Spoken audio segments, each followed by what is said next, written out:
नमस्कार, मैं डॉक्टर विजय शुक्ल।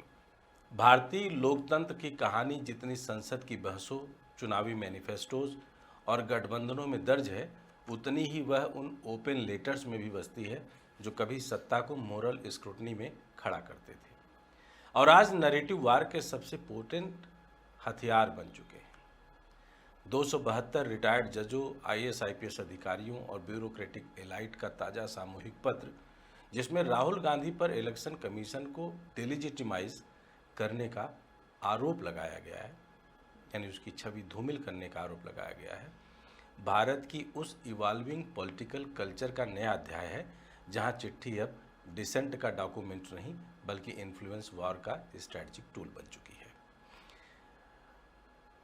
विनोद शर्मा की एक टिप्पणी कि ये हस्तियां नहीं इंसानियत की अस्थियां हैं, सिर्फ एक तंज नहीं था, यह उस डीके का इंडिक्टमेंट है जो कभी मोरल करेज का प्रतीक रही चिट्ठियों को आज इस्टेब्लिशमेंट फ्रेंडली सिग्नलिंग में बदल देता है। लेकिन इस क्षण को समझने के लिए जरूरी है यह जानना कि चिट्ठी की राजनीति कहाँ से शुरू हुई, कैसे बदली और क्यों आज वही टैक्टिक यानी सेम स्ट्रेटजी सेम स्क्रिप्ट सत्ता की तरफ से डिप्लॉय हो रही है, जिसका कभी इस्तेमाल विपक्ष खुलकर करता था। चिट्ठी की यह यात्रा 1970 के दशक के इमरजेंसी रेजिस्टेंस से शुरू होती है, जब hand written notes underground network में सर्कुलेट होते थे। ये लेटर्स डिसेंट के रॉ दस्तावेज थे, न सत्ता का डर, न पब्लिसिटी की चाह, सिर्फ रेजिस्टेंस की मोरल क्लैरिटी। लेकिन यह केवल शुरुआत थी। असल ट्रांसफॉर्मेशन 1990 के दशक में आया, जब सिविल सोसाइटी मूवमेंट्स एम्पावर्ड हुए और यूनिवर्सिटीज़ तथा क्रिएटिव कम्युनिटी शासन को आइडियोलॉजिकल चैलेंज देने लगी। उस समय चिट्ठी पब्लिक कॉन्साइंस की आवाज़ थी, ना कि किसी पार्टी अलाइनमेंट का टूल। 2004-2014 का यूपीए इरा इस पॉलिटिक्स को स्ट्रक्चर्ड नैरेटिव वारफेयर में कन्वर्ट करता है।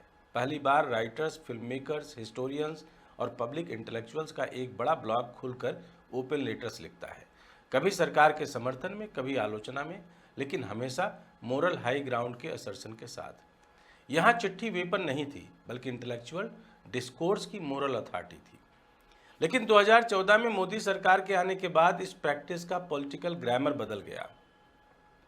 पब्लिक डिस्कोर्स पोलराइज्ड हुआ, आइडियोलॉजिकल कैंप रिजिड हुए और नैरेटिव कंट्रोल राजनीति का सबसे क्रिटिकल कंपोनेंट बन गया। इसी समय पहली बार ओपन लेटर्स ने वारफील्ड का रूप लिया, एक तरफ क्रिटिक्स, दूसरी तरफ डिफेंडर्स। और यह शो डाउन 2019 में पीक पर पहुंचा, जब 49 बनाम 61 लेटर बैटल ने चिट्ठी को पॉलिटिकल मैसेजिंग का ओवर हथियार बना दिया।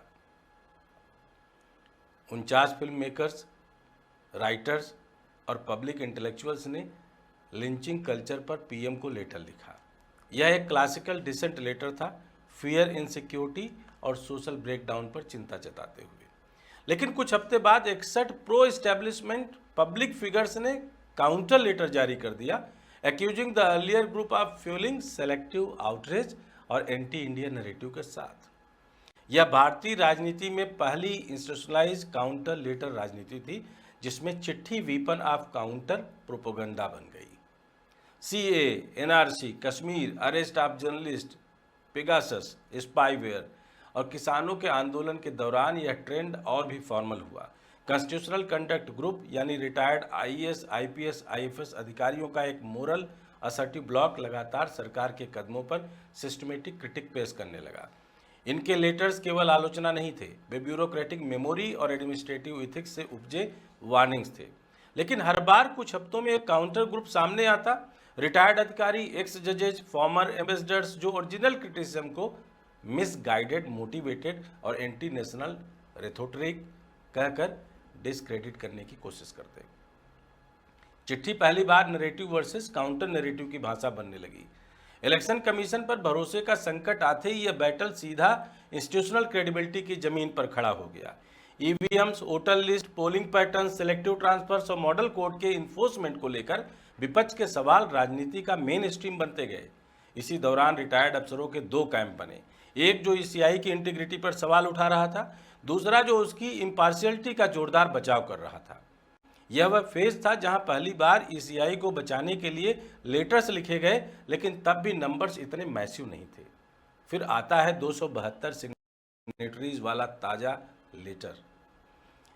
यह शेयर स्केल, ये मास मोबिलाइजेशन इसे बाकी सभी चिट्ठियों से अलग बनाता है। भारत के इतिहास में कोई भी ओपन लेटर इतने बड़े ब्यूरोक्रेटिक जुडिशियल सिग्नेचर्स के साथ कभी नहीं आया।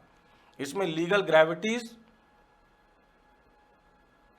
इंस्टीट्यूशनल सिंबोलिज्म और पॉलिटिकल सिग्नलिंग सब थे। संदेश साफ है, अगर विपक्ष इलेक्शन कमीशन पर हमला करेगा तो एक इंस्टीट्यूशनल सॉलिडेरिटी ब्लॉक खड़ा होकर उसे डिलेजिटिमाइज कर देगा। विनोद शर्मा का तंज इसलिए गहराई से चुभा क्योंकि यह चिट्ठी मोरल करेज का एक्ट नहीं बल्कि नरेटिव डिफेंस का डिस्प्ले थी। यह पावर अलाइनमेंट का कोऑर्डिनेटेड जेस्चर था, ना कि कॉन्साइंस का स्पॉन्टेनियस अप्रोर। सवाल यह नहीं कि राहुल गांधी सही है या गलत, सवाल यह है कि इस चिट्ठी की पॉलिटिकल साइकोलॉजी क्या है। क्या यह वही टैक्टिक नहीं जिसे दशकों तक विपक्ष, खासकर वाम, लिबरल और एंटी एस्टैब्लिशमेंट वॉइसेज प्रयोग करती थी? क्या आज सत्ता ने विपक्ष की भाषा, विपक्ष की रणनीति और विपक्ष की नैतिकता बारोड नैरेटिव के रूप में अपनाकर उसे उल्टा चला दिया है? जवाब सीधा है हाँ। This is narrative inversion at its peak. वही दांव, वही लैंग्वेज ऑफ डिसेंट, बस अब सत्ता के लिए लैब टेस्टेड। वही टूल्स, लेकिन अब डिफेंसिव डिप्लोमेसी बनकर। वही पब्लिक मोरलिज्म, बस अब इस्टेब्लिशमेंट स्क्रिप्ट में ढलकर। आज की ओपन लेटर पॉलिटिक्स में सबसे बड़ा बदलाव यही है। पहले चिट्ठी पावरलेस की शक्ति होती थी, अब पावरफुल का आर्मर बन चुकी है।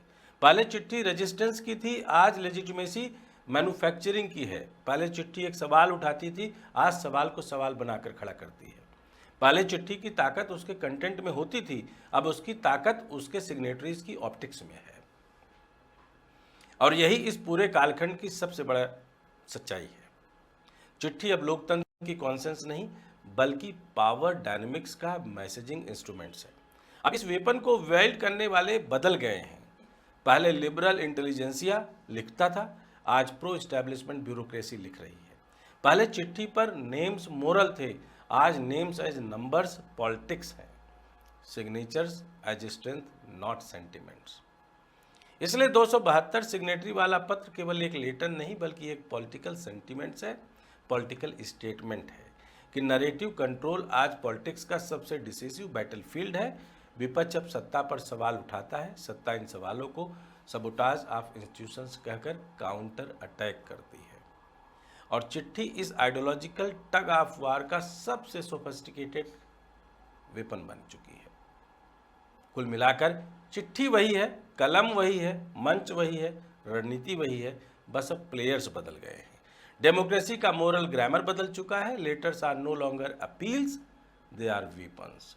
No longer conscience, they are counter narratives. No longer resistance, they are reinforcement.